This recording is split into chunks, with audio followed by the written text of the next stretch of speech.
Welcome to the Learning Pines YouTube. We hope this video helps. You'll begin by prepping the phone and charger. Make sure your Motorola Edge 60 Pro runs the latest system update because software improves charging compatibility.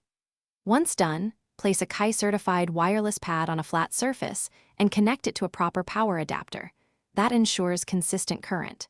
Make sure you remove any thick or magnetic cases and center the back of the phone over the pad so the coils align. This improves efficiency and prevents slow charging. Next, focus on positioning and phone settings so charging proceeds reliably.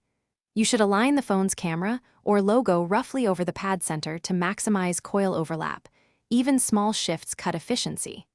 Also, turn off battery saver and enable Do Not Disturb to avoid intermittent wake events that can stop wireless charging.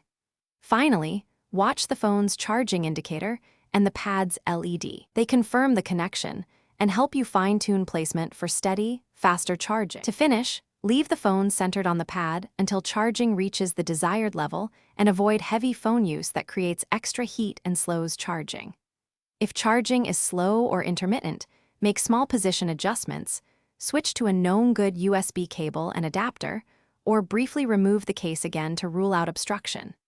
If problems persist, reboot your Motorola Edge 60 Pro and test the pad with another Qi phone. That isolates whether the phone or charger is at fault.